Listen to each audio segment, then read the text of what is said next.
I appreciate everyone for joining in. And I love what you said, and I love how Dr. Carr put it, that when are we afraid of our ancestors? And that has everything to do with this season and how we talk about Halloween. Many of us are giving out candy to children and, maybe going to a party or doing whatever, but we don't have an understanding of the spiritual basis that comes from. And then less than that, because you could Google that, right? Less than that is, how do we relate to the spirit world from a traditional perspective? And spirit, let me just start by saying spirituality and religion are two different things, although they can intersect. Okay. So you can be deep in the church, in the Black church, you can be Jewish, you could be Muslim, you could be Buddhist, which is also another spirituality system, not religious system, and have an understanding of our ancestors, and, like you mentioned, not be afraid of them.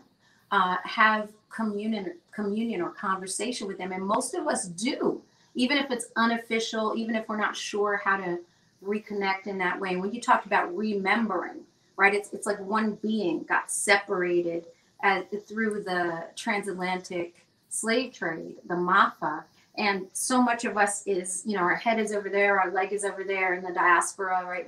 We're separated, and we need to remember, make one member, right? That's part of the community. So I'm going to show you something, Professor Hunter. In today's Washington Post, okay, there is an article on the front. This is the front of a major newspaper in this United States of America, right? And when you open this newspaper, right under the fold, they say the best news is at the top, and then the second best is under the fold. Right under the fold. Can you see this? Yes. Inside the practices of a teenage witch. Young Americans are saying, what the? Okay. Young Americans are seeking spirituality and higher truth outside of institution and scripture. Michelle Bornstein. I know her. Amazing. That's crazy. You know the author? Yeah. So, not personally. I know the byline. Is that not amazing that this came out when I went to pick up my newspaper? Yes, I read a paper, an actual physical paper. When I picked up the paper and saw this, I was like, what? This is just what we were going to be talking about in terms of, tapping into who we are. This is a great season for us to start decolonizing our spirituality and decolonizing our holidays in the process, right? Like, why are we doing these things? We're giving kids candy. Well, what? I'm going to tell you a quick story. When my parents came to this country, my mom came to this country, she was a kid, and her father, my grandfather, was vehemently against Halloween. He just felt like it wasn't the spiritual practice. It wasn't like going out. It wasn't like, ooh, it's devil worship. To him, going door to door, getting candy was like begging. He's like, you don't think we feed you? You're going to make the people think we don't have food for you. To him, it just seemed like you were going or asking. And he was like, that's not the way we do it. So I thought that was just interesting when somebody doesn't come from that perspective, and then how it looks to them, right? But this article is fascinating. And much as we talk about here in Nubia and in the Maroon medicine chest, the medicines that come from our indigenous places, our foodways, our music, all of our artwork. Hello, Basquiat. Like, this is a Haitian man, right? And he's clearly painting in the style of his influence in Voodoo practice, in voodoo practice, and his parents, and et cetera, like one Puerto Rican parent, one Haitian parent. You can see it in his work. And when we think about that, it comes to this place that, what can we take from these traditions that we can use? And one of the things with Halloween that always struck me is how it really is right before Day of the Dead in a lot of traditions, which is which sounds ominous. It's 1st and 2nd of November in lots of Central American places. But the truth of the matter is that Day of the Dead is a day that you just remember ancestors. You're saying to them, we appreciate you, we celebrate you, we're thankful because without you, we cannot exist, and we stand on your shoulders. So there's no fear of like walking around with, skeletons and different statuary and parading in the streets, because what you're and dressing as skeletons, because what you're saying is, um, being dead to the world means having a better view of things. You're living in a spirit world place, and so your ancestors are in a better place in that regard, because they're not housed in flesh in that capacity. And then they also have the you have the opportunity to thank them. So it's really just that simple. Okay, so what I wanted to do today was just talk about how we look at that from a specifically Caribbean aspect that came right out of West Africa with the folks that were stolen and taken from, Ghana and Senegal and all of these places, Ivory Coast, where, there's ivory and gold coast, but the real gold and ivory was the human beings, millions that were stolen. And that's why we're here. So I want to talk about one of the foods that is made, because our traditions of foods are inextricable from our spiritual lives. How many of us, Professor Hunter, you talked about how you grew up in a very Black church, or more traditional American Black church perspective. After church, what happens? Oh, you go downstairs and you get the fried chicken and the macaroni and cheese and the greens and you keep communing. You get to dinner and you take it home. And what is that communion called? What is it called? Oh no, that I'm failing the test. Tell me, what is it? What? The fellowship? What? Fellowship. Yeah. So it's just, as you mentioned, it's that aspect of community. We are fellows, we are individuals, and we're coming together, right? Fellowship. And we're able to talk about what happened and what we got out of the lesson of the day in the church, or we just need some sweet potato pie to refresh our lives and feel, you know what I'm saying? Because you've been sitting there, your blood sugar low, you're like, how long was I sleeping? So you may need to do that. And the food is so pivotal that sometimes you don't eat lemon cake unless you're in fellowship. It's rare that your grandparents or anybody else would even make stuff like that sometimes appears on a Sunday if it weren't for sharing in community, right? So today I wanted to show you something that made the Middle Passage with us, that you'll find in Brazil, you'll find it in Jamaica, you'll find it in Puerto Rico, in Cuba, lots of places. You will find this particular dish, and it can be made out of a variety of things, but you will find it over and over and over, and it appears often at the time of year or different times when we have somebody who has passed on and we want to say thank you to them. We make this food and we leave it for them.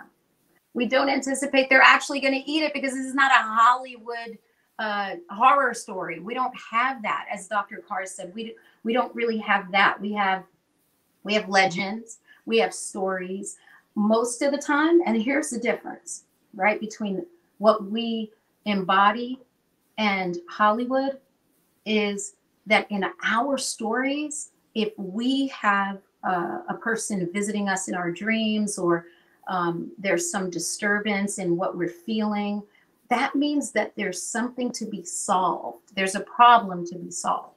For some reason, this spirit is restless, or there was some unresolved issue with yourself. It may be inside of you with the person or with somebody else that they knew. And your job is to go and tell that person, hey, it's time to exercise forgiveness, or it's time to come to terms with certain things and move forward in your life, because you're blocking your blessings. I saw in Our Mother's Garden, one of these women, she keeps a shrine, I guess, to her ancestors. And last week you talked about, the ceremonial matcha versus when we put out food and libation, pour out libation, what are we actually doing? And then is it something that is wasted? Like, how do you get rid of the food? And what can we eat the food? These are great questions, and you are right on time. So what we're right here is, I'm going to show you, these are some, we don't have to zoom in too close, but these are some of my ancestors, recent ancestors. This Korean looking lady right here is my grandmother. And yeah, people used to be like, oh, I didn't know your grandmother's Korean. She's not. She's Native American. They all have the same face. So we have some pictures of the ancestors. I was going to take you through what an ancestor plate looks like. And that's the food that I made you today. Boom. You're right here, Professor Hunt. You're right here. So typically, when we talk about the ancestors and we want to thank them, this is an opportunity of Halloween or November 1st or 2nd. Like, it's a nice check-in. Why are we only going to exercise those levels of thanks on, what is it called? The white people thing, what is it called? Thanksgiving. Thanksgiving. Right. And have house. And so why are we only exercising it at those times or calling on them like, ooh, Lord, or you know what I mean? They're not your spare tire. They're supposed to be your steering wheel. They're supposed to help you with their life lessons and come into some understanding, right? So we have some flowers. These were cut right out of our garden right before we started. This is the garden at Calabash over at the tea shop. Ali, who's my cameraman right now. Hey, Ali. Peace. He cut these and brought them over. And these are all herbs that are either West African herbs. Actually, everything is from West African seed. We grew these things from seed. So wow. Lemongrass. Here's some West African basil. If you could smell this, it smells like the many nations. It smells sweet, like sweet underarms. I can't even describe it to you. Sweet underarms. It's like the funk of underarms. Look how beautiful God's showing it. This purple. It's called Opal Basil. It's also West African. This is also a West African style of basil. And the flowers we often use to cook with is really beautiful. We have some mums, we have some marigolds in there, we have some geraniums. So all of these beautiful things, when you're setting up an ancestor shrine, you asked me about that, you make flowers for them. And you may already be doing that in your house because we have so many traditions that we still practice, so many thankful gratitude things that you may have a mantle with pictures of ancestors on it. That's a shrine. You may sometimes put flowers or some dried, what's the one, eucalyptus, right? That we use a lot. And that eucalyptus is actually an herb associated with ancestors. I'm so grateful that you said that. I put this wrap on today and I was like, I wonder, I don't know why. I don't know what this, I'm sure this means something. And I don't know. We do things we don't know why. So we're learning in Nubian narrative why we do the things we do. This is so important. And this is why we're here to teach each other, to have these experiences of healing mind, body, and spirit, of remembering, as you mentioned. And so all of these things we deliberately put in this vase for the ancestors. And we're saying to them, hey, thanks so much. We really appreciate you. There's a huge difference between that and being afraid of, oh, it's voodoo, or it's like, come on, y'all. Come on now. The minute you close your eyes to your own resources is when you see this. Okay? That they value what you threw away. They value the diamonds, the gold, some of the people that got thrown away. That's a conversation a lot of us are not ready for, that were taken to this, stolen and brought to this country. They value these oppressive forces and egalitarian forces. They value our land.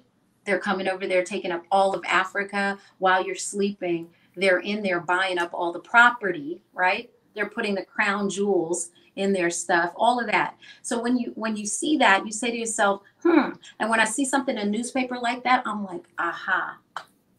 I was just going to talk about this. I was setting this up. I was cooking for you guys. And I saw that in the newspaper. I was like, look at God. That's a sign that what is so important to us that some of us ignore has become of interest to them. That includes using sage, Palo Santo, using lots of our relationship with stones and crystals. Who among us, when you see stones and crystals, you're not like, ooh, like a kid in a candy store? Because that's traditional medicine to us, believe it or not. Each of those things in our traditions, and it's written in the walls, and I've seen it in ancient Egypt, that you put this stone in your back by your hip to help attract the energy you need to like heal. Or you use this metal, this copper is going to help your blood flow, or whatever, right? Your turquoise is going to activate your throat chakra, which I use a lot. I'm using it right now, right? So I got double turquoise on so I can talk to you and we gonna rock and roll. Boop. All right. So, so saying all that to say that all of our medicine becomes interesting, and then all of a sudden you see it in Anthropology or Urban Outfitters or wherever you are in a little box, a little witch kit or whatever they want to call it. That's not how we see it. We see it as parts of nature because it's part of ourselves, right? And it's funny because now they in laboratory studies are seeing how taking a little bit of metal in the system, like gold, like the ancient Egyptians used to grind it and put a little on their tongue, or silver, helping us with immune boosting. Now they're seeing and selling it back to you. So before they get started completely on how to worship our ancestors, they can't tell us how to worship our ancestors because they disrespected them for so long, right? Is that we are going to set flowers out to say thank you. Just like if your great grandmother came to your house, you might buy flowers, or you're setting a table for Thanksgiving, you buy flowers. So this is our thankful bouquet that we cut today. We are going to pour libation, or we're going to just show how that can happen. A lot of times it may be daunting for us, but we have some water here. Typically you use a clear glass. This is what I had. I'm pretty sure they approve. And they have good times. Ancestors had good times. You know how I know? We're here. They must have been having a very good time. All right. You have this water. It's typically in a clear glass. You just say thank you to the creator for making all things, including your ancestors and yourself. And then when you are pouring it, you're just naming off ancestors. You're just talking about these people. You're saying thank you, thank you, thank you to these folks. And as you say thank you to each person, you're just pouring. And sometimes people are like, where do I put it? Like how you asked. Put it in a plant. We go back to the earth. We're from earth and we go back to the earth. And you just say thank you to each person you pour, you're done. Feel me?